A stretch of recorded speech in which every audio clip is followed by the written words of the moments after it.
মার্কিন president Donald ট্রাম্পের Beijing ত্যাগের মাত্র কয়েকদিনের ব্যবধানে এবার চীন সফরে পৌঁছেছেন রাশিয়ার প্রেসিডেন্ট ভ্লাদিমির পুতিন। ইউক্রেন যুদ্ধ, আন্তর্জাতিক নিষেধাজ্ঞা এবং একটি খণ্ডিত বৈশ্বিক ব্যবস্থার মাঝে দুই প্রতিদ্বন্দ্বী শক্তির নেতার এই সংক্ষিপ্ত সফর বিশ্ব কূটনীতিতে এক নতুন মেরুকরণের স্পষ্ট বার্তা দিচ্ছে। বিশ্লেষকদের মতে এটি শুধু সাধারণ কোনো দ্বিপাক্ষিক বৈঠক নয়, বরং বর্তমান বৈশ্বিক শক্তির ভারসাম্য নতুনভাবে সাজানোর বড় ইঙ্গিত।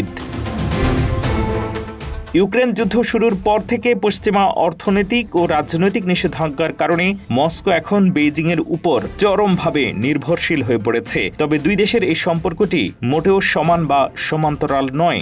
রাশিয়ার জন্য চীন এখন সবচেয়ে বড় বাণিজ্য অংশীদার হলেও চীনের মোট বৈদেশিক বাণিজ্যের মাত্র 4% আসে রাশিয়া থেকে। প্রখ্যাত ভূ রাজনীতি বিশ্লেষক আলেকজান্ডার গাবোয়েভের মতে এই সম্পর্ক এখন পুরোপুরি চীনের শর্তে পরিচালিত হচ্ছে এবং ক্রেমলিনের বড় বড় সিদ্ধান্তগুলোতেও বেইজিংয়ের প্রভাব দিন দিন স্পষ্ট হচ্ছে।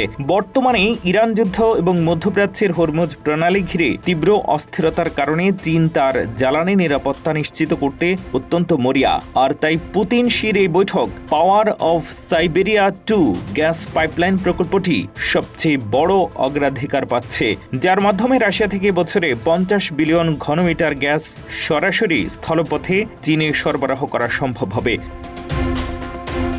পশ্চিমা দেশগুলোর জোরালো অভিযোগ, বেইজিং আনুষ্ঠানিকভাবে নিজেদের নিরপেক্ষ দাবি করলেও তারা পরোক্ষভাবে রাশিয়ার যুদ্ধ সক্ষমতা ও অর্থনীতি টিকিয়ে রাখতে বড় ভূমিকা রাখছে। মূলত ইউরোপের যুদ্ধ ও মধ্যপ্রাচ্য সংকটের এই জটিল সময়ে চীন একদিকে রাশিয়ার সাথে কৌশলগত মিত্রতা গভীর করছে, অন্যদিকে পশ্চিমাদের সাথেও এক সূক্ষ্ম অর্থনৈতিক ভারসাম্য বজায় রাখার চেষ্টা করছে।